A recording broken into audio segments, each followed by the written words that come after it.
watching this video, you're about to make a whole lot of money because we're going to show you how to package your ideas into online products, services, and programs that you can automate, market, and sell to build a successful 6- and 7-figure online business. Well, I am elated today because I got to let y'all in on a secret. Today I'm interviewing, you hear this coming out of my mouth, my favorite marketer, my absolute favorite marketer. I've seen her do things that really makes me mad. It makes me angry because it's like, why didn't I think of that? Well, everybody has that person that inspires them to go harder, that every time I feel like I'm going hard, here they go again. She's one of the most brilliant marketers, a phenomenal businesswoman. Most importantly, hands down, changing the game for entrepreneurs to help them with their visibility and growing their online businesses. Today, my sister, my friend, Marketing by Monrae. Now, you know you good when your name is marketing. Oh my God. What's up? What's up, family? I am excited to be here. I'm excited to have you. Now, I gotta first say, looking at this shirt, being a CEO is Ghetto. Tell me about that. Listen, so being a CEO is ghetto. I've been a CEO for 10 years now. Okay. This is my 10th year in business, and I've been saying this every year. Like, I did not ask for this job. Like, do not sign me up. Yeah. Like, 0 stars. Do not recommend. Like, this is not it, right? Because I really love marketing, and I realized that being a CEO and a marketer are two totally different things. Absolutely. And so we created a podcast called Ghetto CEO. That's what's up. And so we talk about how being a CEO is giving very much ghetto. I love it. So this Thursday, I'm pulling up Yes. to celebrate the launch of your phenomenal podcast. Thank you for taking time to be on mine. But we got to go back, right? Yes. You said something. Being a marketer and being a CEO is two different things. Now, for Absolutely. those who are like, I get it. I completely understand.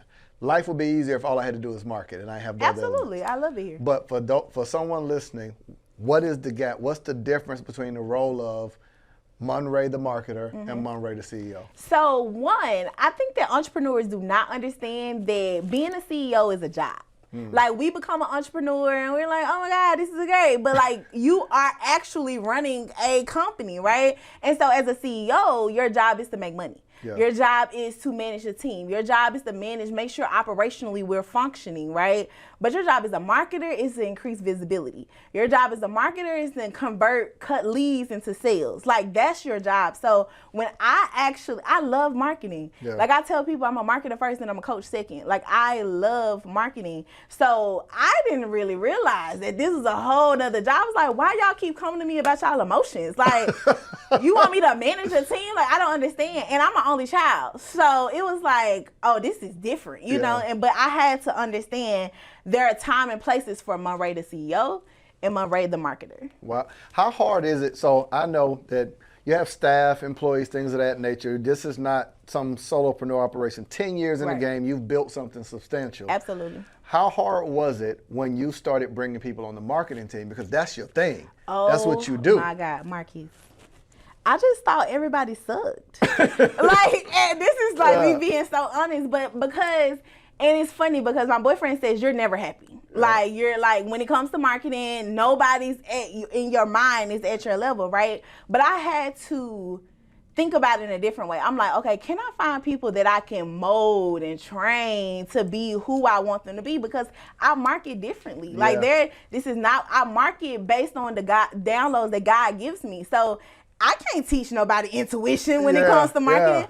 And so I had to really train people to think like me, react like me, say what I would say so that I could get a good marketing team so I didn't have to be over there all the time. I always ask marketers that because, like, now I used to do all my own copy. So I write all my own emails, my sales copy. Yes. Then for clients too, I used to be the person that would take on clients and I would write their emails. I'm talking about 30 emails for the month. We would take on clients. Of course, that's not scalable, and as your business grows, you just don't have the bandwidth. The moment I start bringing in copywriters, even now, that's still my struggle. Because I look at it, I'm like, it lacks emotion, it lacks clarity. It's not fly, so it sounds real. It sounds real term paper-ish. Yes. That's what I said the other day. ChatGPT, no edits. Yes. Real term paper. Or I had a conversation with my team, and this is leading me to what I'm going to ask you recently, where our core value, well, one of them, we have marketing rules and then we have company rules. Company rule, don't lie, don't steal, right? Anything that's borderline with, we're offering a promise in our marketing that's gray, that's a lie. Don't steal. So I started having a conversation with our copywriters. Yeah. And he was like, well, I was just looking at industry language and that's what they're saying, but that's their promise. Right. Right? What do you think is that gap? I say people who have to lie and do fake scarcity lack the skill of marketing. Absolutely. I noticed with you, it's integrity, it's humor, it's personality. How have you been able to mesh all of that into your marketing? What's the skill behind it? I know it's not easy. Yeah. I know some is intuition, some is just raw gift. But how are you teaching your team how to include some of those elements to still kill it with marketing? You know, that's a really good question because honestly, I didn't know what I was doing until I got here. Gotcha. Right? So I told you I started 10 years ago. When I started the business, I actually didn't know that I was signing up for something marketing, right? Like I didn't go to school for marketing. I was in accounting. And so when I started this process, I didn't know I was being guided by God. Like he was just giving me downloads and I was calling it something else. I'm like, this is the $1 million plan. Then I look it up and I'm like, oh, this is traffic conversion. Like, oh, okay. Like I didn't make this up, right? So when I started to have to train my team, I had to kind of show, like, I had to sit with myself to kind of break down, like, what is this gift? Like, what is this? Why do I do the things the way that I do it? Why am I so particular on the cameras that we use? Like, most CEOs don't think like this, right? And so when they come to my company, they're not like, oh, you know, are we using a Blackmagic today? Or are we using a Canon? I'm like, no, I want you to be with a 50 millimeter lens. Like most people don't talk like that. So I had to really understand what was going on in the way that I think so that I could train people so they can do exactly what I want them to do so I didn't have to go back and do their job again. Wow. Here's why I say it again, you're my favorite marketer. I find these patterns with myself. My greatest frustration is I'm hyper creative, right? So absolutely. I can see things and then I take myself out of the role. Here's my barometer. If I wasn't selling it, would I buy it? Right? That's one of our marketing rules. Yeah. If I was the one reading it, would I read it? Yeah. And then I think about creatively, how would I want to be spoken to? What would I want to see? What interests me? Right. So I don't have an attachment to it. I could say something sucks even if it's me. So I'm sure, like my videographer's in here, I'm sure I get on his nerves. I see it from the end user of if it's a still picture, if it's not moving enough, if the words aren't flowing, like how it jumps if we keep with one pattern of edit for too long, right? So hey, we've been doing this for a while. When do we switch to the next? Let's switch it up, right? So I think with us as marketers, it's hard to find words for what you see in your head. Yes. Now this is like you coaching me. Yes. How are you doing that? How are you finding words to tell your team for what you're seeing? So honestly, like I said, it's a pattern, right? Like when I had to decide to stop firing people, right? Because I had hired 121 people and fired 121 people. Wow. And I was like, okay, let me maybe stop. You know, like, maybe this isn't the way. Like, stop. Maybe it's me. Like, maybe I'm the problem. Just after 100, it's like, yeah, like, dang, like, I think it's me, right? And so I started to evaluate it, and I was like, okay, cool. Let me get with this person. And I ask, even in my interviews, I say, do you want to learn? Because everything that you going to come with a skill, but I'm going to teach you the Monrae way. Yeah. And this is the way that I want you to do. I don't care nothing about that, right? Like, I want you to do it this way. And I had to slow down to really train them to get it right. Like, even with my videographer, I've been working with him since 2019. And so if you go back and look at our old videos from 2019 and to now, the podcast, like, the quality is different. But he also, what I realized is when I would hire people that wanted to be the best. Like I asked, do you want to be the best marketer? Do you want to be the best operations person? Then I can pull everything out of you to make you the best because you desire to be the best, not because I'm pushing you to be the best. You mentioned that you were in accounting, stumbled into marketing. What is that journey? Like they're not next door to each other. How'd you make that transition? That's not even the same skill. Yes. Like marketing and visibility and the personality type, normally a person with a personality type for accounting is not a personality type for marketing. Right. Marketing has a lot of variables. Where accounting, very consistent. You're by yourself searching for a particular thing. How'd you go from accounting to marketing? So I was in school for accounting, and I loved accounting. Like, I took all the accountants in high school, so I was just like, I'm gonna be an accountant. And I remember them taking me to one of like the top 4. And I always say exposure breeds clarity. And so people need to be exposed to more things so they can know the path that they need to walk on. Because I thought I should be an accountant. I liked it, but I had never seen an accountant work, you know. So we go into this top 4 firm, and I'm walking in there. I'm like, man, these people lame. Like, it's like, I'm not sitting there just like doing this all day. Like, this is not how I see my life. So I was like, well, maybe I'll be a celebrity accountant. Like that, maybe that's a little juicier. And so when I actually, my junior year, I failed my class. Now, mind you, I had already started my business. I started it in my sophomore year.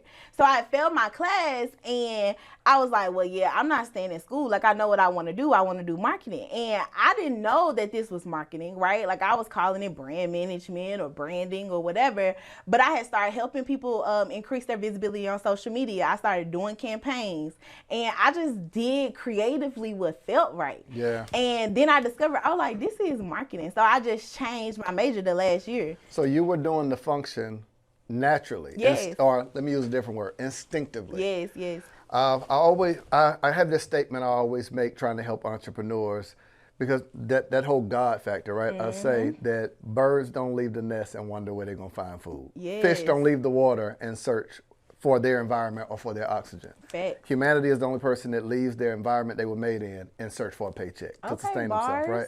Yes. So for you literally instinctively were drawn back to what you had the gift to do, but didn't even know you had the gift. No. So once you found the gift, here's the question. There are people who are passionate enough to do it for free, but only good enough to do it for free. Yeah. I know. Right? So they lack the skill, the drive, the intuition. How'd you go from the passion of it to the actual money of it? I started asking.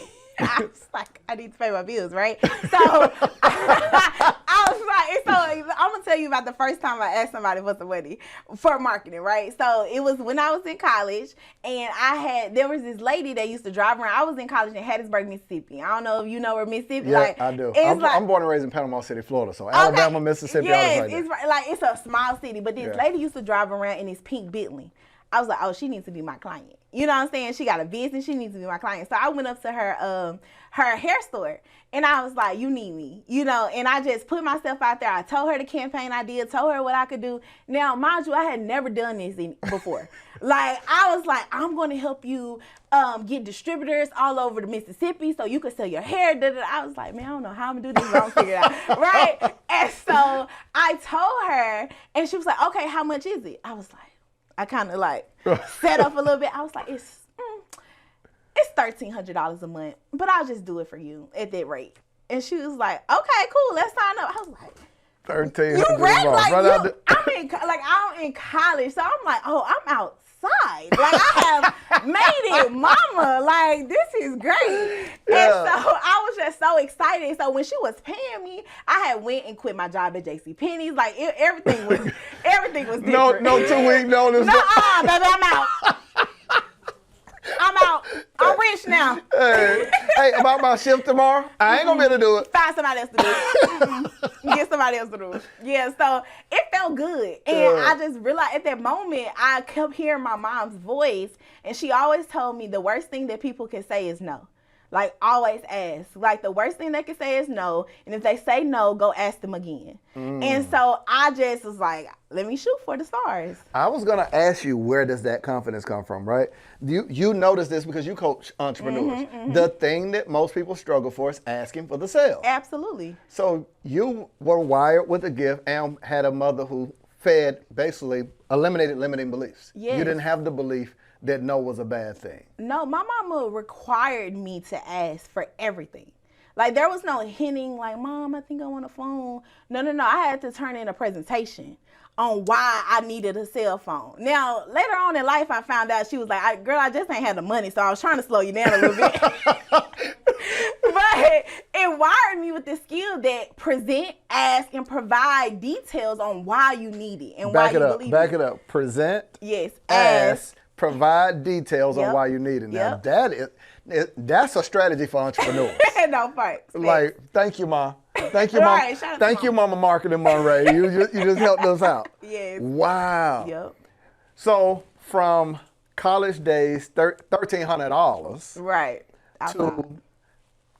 Now you mentioned something that the moment you said it stood out in my mind because I want to go to that. You said I was able to tell her about not marketing for her, marketing campaign. Mm-hmm.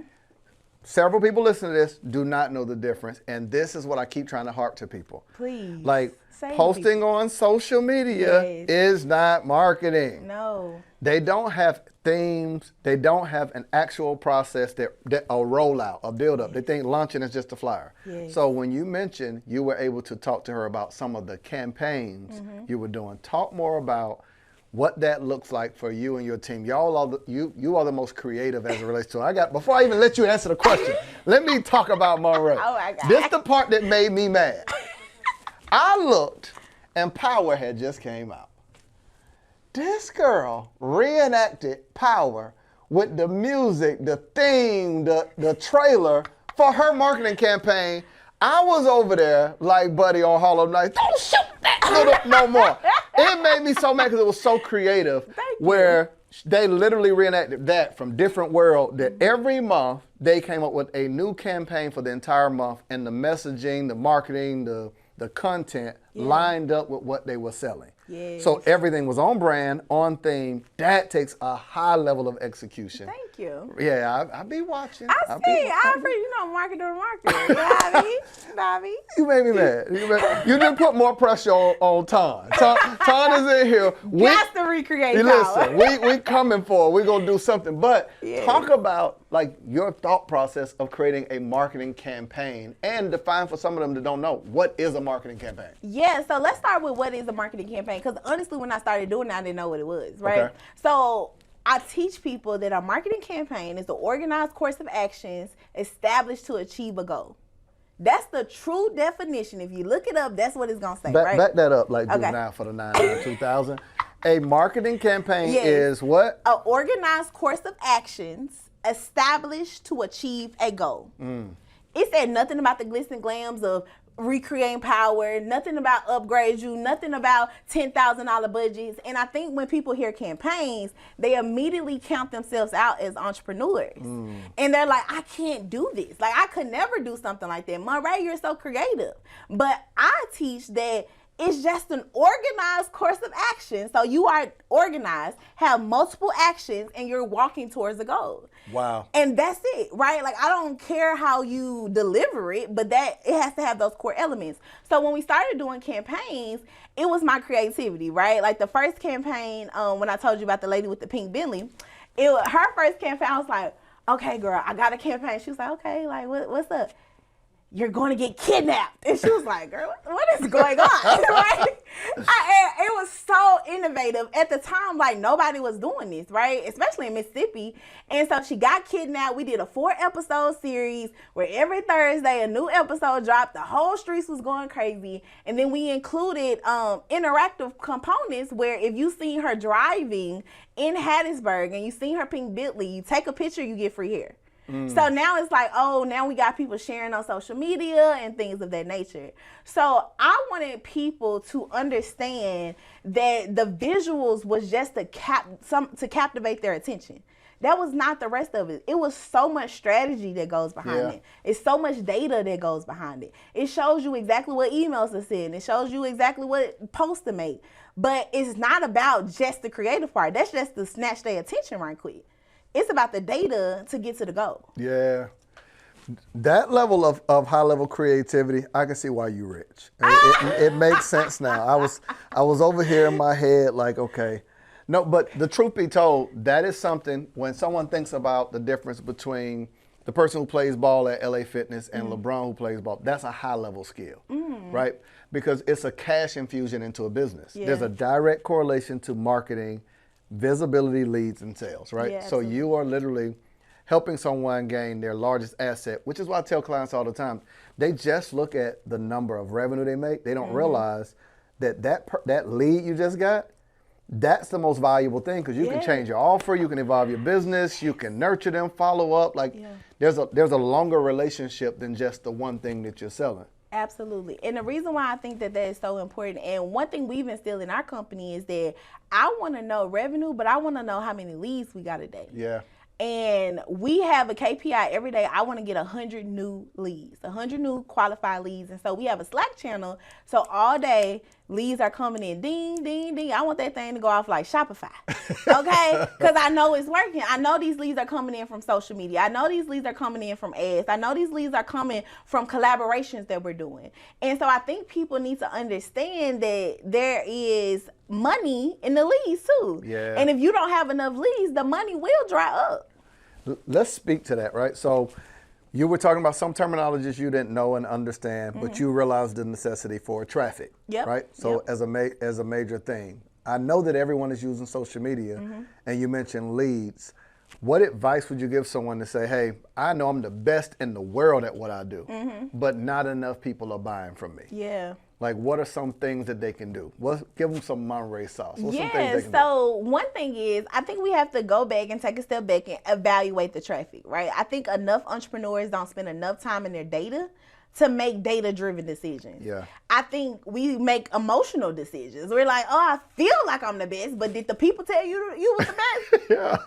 Ain't nobody said that, right? But you. So we need to look at the data to know what's going on. So let's look at the data. Where the money that you are making, where is that coming in at, right? Yeah. We have 3 traffic sources. You can get it from build, borrow, or buy. That's it. That's the only way. Say it again. You can get them from build, which is you building your organic platform, building your email list, and building those things. You can get it from borrow, which is you collaborating, going in Facebook groups, going live with people, or you can buy it. You could buy traffic, right? But those are the only 3 ways you can get traffic. So now let's look at how the traffic that you are getting, where is it coming in from? The people that are buying, where are they coming? What source are they coming in on? And then let's double down on that. I think we don't spend enough, like I said, time looking at data to know what to go harder on. Yeah. And if my ad is really working and I'm getting a low cost per lead, then let's spend some more money on it. But if my social media posts are really working, let me spend some more time perfecting my social media, right?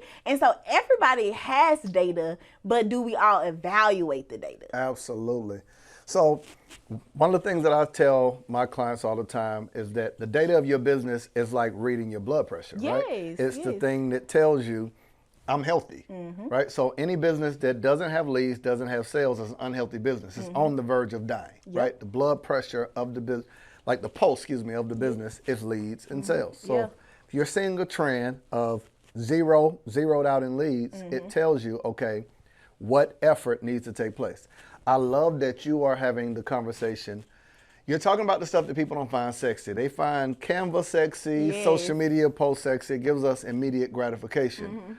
But what's the hard work? Because now we're not just talking about Monrae, the marketer. When you switched the data, I was talking to the CEO. Yes. I was talking to the one that cut checks and fired folks. Facts. Off the data. So what's a typical day like for you? You know, running a company, I understand you're not spending all day in front of a camera, right? You're not spending all day on social media. What is a tip? You mentioned your team giving you updates throughout the day. What's the CEO day of Monrae? What does that look like? Yeah, so depending on the day, I do theme days. So some days are talent days where I am recording content, but most days I'm running the business. Okay. Right? Sometimes against my will. But I am running the business. And so I'm having conversations with the different departments within our company. I want to talk to my program manager and let me know what's happening with my mastermind students. Like, I want to go through each student every week, and I need you to provide me an update. How much money are they making? What's going on? Like, I want to know what's happening with the students so that I can be able to cultivate what's going on. Then I'm going to the operations department. How's our customer service doing? How's our flow of everything happening? Like, what's actually happening? And then I go to the marketing department. So I'm having different conversations with different team members so that we ultimately can optimize the process. So I think a lot of times CEOs think that once you get to a certain point, you remove yourself from the business. Y'all got it. I could just go and chill, right? But honestly, you're supposed to be able to lift yourself up from the business so you can see it at a bird's eye view and provide optimization direction. Yeah. And so I'm talking to the funnel team. I'm like, that funnel ain't working like that. You know what I'm saying? Like, redo that, right? Like, or I'm talking to the content team, and I'm like, yeah, y'all not really speaking in my voice. Like, I want y'all to post more stories. I think we should do this, right? So then I'm asking them to also bring me back results. Like, do it and then bring me back the results. So I think most of the day I'm just providing direction and guidance and strategy. And that's why I think people kind of alleviate from being a CEO. They don't think that they have to provide strategy, because the first thing you've heard is, well, Marcus, I'm just going to hire me a social media manager. Like, I can't do this, right? But then you don't know how to use social media, so how you going to provide strategy? Absolutely. Like, how you going to give guidance? So that's my job every day, is to provide guidance and direction to the team. What I think people will hear from even what you're saying, here's the amazing part, and what I've recently retransitioned into. Mondays, like I do theme days as well. Mondays are my coaching days. At first, I used to only coach my clients. Now I actually coach my team too. Yes. Right, and I think that what we miss is the same skill, if not more, has to be included in coaching your team. Absolutely. As well as like truly leading them. And I didn't understand it at first. It's like, I think, I'm not going to say I was a terrible leader, because I was pretty bad. Like, I was pretty bad. I didn't know. Like, I just didn't know. I'm still bad. You know, like, it's an evolving thing, you know. But I think the reason why I was bad is because nobody gave me feedback. Nobody told me I was bad. Well, they probably thought you were going to fire them, though. I mean, they probably was right, but like. What they was going to tell you? Yeah, you bad. You're fired. And I had to, I had to make some changes, but I had to get my team to know, like, there's a way to provide me constructive feedback. Like, I want to know if I'm providing you what you need, right? And so during this process, I didn't know how to be a leader, but not necessarily, like, I think sometimes when people think, well, you were being a bad leader, you were like yelling at people and cussing people out. Like, that wasn't my thing. I just didn't lead. I did my work. And if you was going too slow, I did your work, right? Like, because I wanted the result. And I'm not going to say it didn't help us make money, but that's not how you lead a team. It's amazing. Number one, we're going to have to do dinner or something. Cause it's like, it's a lot of stuff that only you and I would get, right? Because it's different, man. You build your business off the work ethic, the grind of who you are, right? So when you generate enough revenue here's how I teach it to people. I talk about the difference between mindset, skill set, asset, right? The mindset to believe in an idea, concept, that you could do it, which you did, you asked for the sale. The skill set that actually did it so well that multiple people paid you to do it. Well, when the business grows on skill, you're no longer an asset, you're a liability, because you're capping the company by not hiring people, right? But there is no training in between that takes you to working with hundreds of people a year, and you're like, hold on, I need operations, I need customer support, and you can't do it all, but you also didn't acquire the skill of learning how to teach them how to do it, right? And you don't even have time to slow down to teach it. No, because normally, I mean, at this point where you're hiring, you're only hiring because you need help. Like, let's be honest, right? Like, we're busy now, you know? So, and thinking about the process of, like, learning how people are and learning the skills that they have, because I remember when I first needed help, and when I actually had an agency, this worked for me. But when I acquired this other company and became a university, then it wasn't the same of the talent that I was hiring. And I just would throw people like, it's your day one, you ready? Let's get on these socials. Let's get on this video. Like, you ready to work, right? Like, I didn't really understand the whole onboarding and making sure that I have a training plan. Let's check in with you for 30, 60, 90. No, baby, if you're not good by 30, then you probably going to be gone in week 2. You know what I'm saying? So I didn't really understand until I started doing research, right? I feel like I had to start reading and asking. And I realized all of my friends that were at this level were having the same problem. We just didn't talk about it. And that's why I created Ghetto CEO, because I think people need to hear that other people are having the same issue. Man, every time we've talked, I don't know if you remember when we tried to put together our mastermind, you know what I'm talking about? Me, you, Donnie, David Shan. Shout out to them, Social Proof Podcast. They're killing it in the game. And you set it out there, and the food was amazing. I need the name of that chef, too. I got you. But even then, it was therapeutic because we all are in our own bubbles, right? And it's even harder when you're making money. It's very So you assume that because you're making money, everything's fine. You start talking with other CEOs, and you're like, oh, you too? You too? Oh, they get on your nerves too? Yes. And you realize the pressure that comes with running a business. Now, here's where we cannot bypass. Okay. There's a huge gap between the $1,300 Monrae to multiple clients to now you had $1 million year, right? That's a massive feat. Multiple team members on down the line. How did we go from that first pink Bentley, hey, you need me, to $1 million year? Like, that's a lot to happen in that gap. What are some of those things that you did, and how'd you get there? Yeah, so honestly, as you were saying that, the first thing that's like coming to my mind is like the skill set and the ingenuity that I had never changed. Yeah. Right? Like the client that I got at $1,300, the way I got it, I kept getting clients for $50K. You know what I'm saying? I just had to learn. So after I graduated from college, I moved to Atlanta. I had no money. I was broke. So I was like, I got to figure this out. I don't want to go get a job, right? And so I started DMing everybody in Atlanta. I was like, you look like you in Atlanta, so you should, be with me, right? And so, like, I literally could go back down and see DMs from 2017. Like, it's crazy. But I just started hitting people up, and my first client was a makeup artist. And at the time, I was just so happy that somebody was giving me a chance. But I was realizing, like, she only paying me about $200 a week. Man, my rent $1,000. Like, this ain't gonna align up, right? And so I was like, okay, I gotta get more clients. But what I vowed is that even though I was in this space of confusion, I didn't know what was gonna happen. Like, I didn't know how this was gonna work. I was just like, just keep your head down and work. Yeah. Like, you don't know these people. They don't know you. They don't know your work ethic. But if you work, then your work will outshine everything else. So that's what I did. So people started telling other people about me because they was like, Monrae works so hard. You know what I'm saying? Like, she gonna get it done. She gonna be up all night. And so I started acquiring more clients. And then I started working with more influencers and more celebrities. And I was like, okay, this is cool, but I want to get back to like businesses. You know what I'm saying? And so I used the platform that my clients gave me to grow this business. And so I continued to grow the business. We continued to create the agency. But in 2019, I got the opportunity to close my agency and partner my agency with Ming Lee. And so I was like, okay, this sounds like the $1 million play, right? And so I partnered with her and we created a content creation agency. And so it was called a Go Firm. And literally, like, I brought my team over there. I brought all my, so me and my staff was in my second bedroom in my house.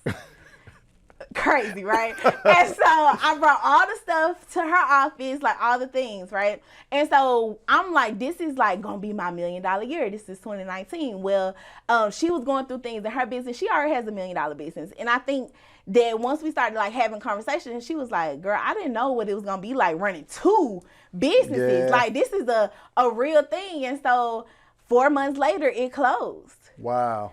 And I was like, dang. This ain't going away. I was like, Jesus, now you told me to come over here. Now you done left me for dead. Like, what is happening? And so I was like, okay. So I was like, well, I'm going to lead a team. I don't know how I'm going to make money. So I left my team with her. I left everything there. And I just started praying. Like, I was like, God, you're going to have to show me how to get out of this because I don't know what to do. And so I started trying again. And I was trying to get clients the same way, DMing people, showing them value, and I could not get a client. Wow. And I was like, bruh, like, what's up? And so I went to Mexico, and I was out there. I was in Cancun, actually. And so I was out there looking at the water. I was like, God, you don't want me to go get a job when I get back. You better give me a sign. And so he was like, I talked to him, and he was like, go back and do what I told you to do the first time. And I was like, okay, what was it? And he had told me to start doing webinars. And I was doing them, but they were like $30 a webinar. And I was like, this not no money. And so I did that. And when I came back from Mexico, I had made like $20,000 just from a bundle I put out about my webinar. And I was like, okay, I see you got my back. Okay, let's get it going, right? And so that is when the Millionaire Mob University got created. And I just started from there. The year of 2020, I just started from there. And what I know is that a lot of times in my life, when God doesn't want, like when he wants me to pivot, he'll just make everything stop. Yeah. The same thing that used to work for me would not work anymore. And crazy enough, I'm in that period now, right? Well, we can talk about that. But that whole year of 2020, I literally was just hitting the ground running. I was doing the campaigns, I was launching all the things, and that year we ended up making $1 million. Wow. Yeah. How big was your team that $1 million year? So my team was actually 2 people. Wow. Me and 2 people. We went from $168,000 to $1.1 million. Check, please. Here's why I asked that, not to pry. I wanted someone to hear $1 million. Some would assume, oh, that's easy for her, 100 employees. I wanted people to hear 2 people and a great product, clarity. Yes, clarity. Consistency, work ethic, creativity, $1 million a year. Oh, and they quit in the middle of the year. Forgot about that. So it was just me. But you know what I mean? Like, wow. They quit in August because I had worked. We didn't work to them. Like, we was like working hard in the middle of the pandemic. Like, so yeah, anybody can do this. Most of us don't do a good job of pausing to celebrate ourselves. How'd you celebrate $1 million a year? What'd you do? Yo, so I called, you know George? Yeah. George, okay. So I called George. And I was George, finance guy, right? Yes, okay. Yes. So I called George and I was like, George, I think we just did it, right? Because he was my accountant at the time. And he was like, you did it? You did it? And like, I'm hyped up with him for 15 minutes. And then we hang up. And then I look at my boyfriend and I'm like, damn, I got to do this shit again. I was so mad. That is not the response I thought you were going to say. Yo, what did your boyfriend say? He was like, bruh, chill. Like, cause I just was thinking like it's December, like it was like almost the end of December. Yeah. I'm like, bruh, don't nobody care about you made $1 million last year. Like you gotta keep making $1 million. So I was just like, hey, I gotta do this again. Well, that's pressure you put on yourself, right? That's like Kobe's 81-point game, right? You're like, Kobe, you don't have to score 81 again Every tomorrow, time. right? Like, Every time. You know, that's a good foundation, but it also speaks to who you are. Yeah. Yo, this is crazy. Hearing your journey, your creativity. So, I got to dig into, you said the millionaire mob. The reason why I got to dig into that, right? So, like, your community is called the mob, M-O-B. Yep. Right? Does it stand for anything? Yeah, so it used to be M-O-B-B, right? Okay. But I think everybody had 2 B's, so I took it out. But it used to stand for Monrae Only Building Bosses. And so that's why I had 2 B's. So mine is Monetize Online Business Blueprint. Yes. There it is, the mob. The Monetize Online Business Blueprint. I love it. I'll tell you how mine came to be, and now I want to hear yours. Okay. Right? I was in, Masterminds changes everything. Getting away, I was in Bali. Okay. And it was that year that changed everything. Myself, Neo, several others, like 50 entrepreneurs, right? Okay. Him, 500, you name it. And I got away and was in peace. Bali, Thailand, I advise. If you ever want to feel high-level relaxation and you want to feel like you make a whole lot of money, if you don't have a whole lot, go to Bali, right? Yes. Go to Bali. I'm talking about, you want a smoothie, they're going to climb the tree, cut it down, 30, 40 cents, right? Our driver was $22 a day for the whole day. Yeah, all right. Now, here's the point. I was pivoting from Win the Day, which was like a time management. I was basically teaching entrepreneurs how to make more money in less time, right? So how do you actually build out a company structure, marketing, automations, that kind of thing. Bad messaging.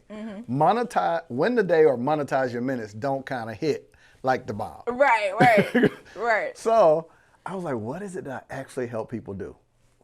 Make money online, right? That came to me sitting on the boat. I was like, well, I only want to work with online businesses, and it just started stumbling. I help people make money online and build businesses. So it was MOB first. Yeah. Then I was like, well, nah, I really want a franchise like Chick-fil-A and some of the other ones. Yeah, I love So it. what if I gave people my actual business model? That's what the blueprint came from. I don't guess it was consulting really versus that. So mine was like monetize online business blueprint. Yes, I love it. When I saw yours, I was like, I like it a lot. But where did it come from when you say you was in Mexico? What's the thought? Take me to that moment, the origin. So I came back from Mexico, and so me and Eric, my boyfriend, been together for 7 years. So He's been dealing with you that long. Long time. Let's pause and pray for him.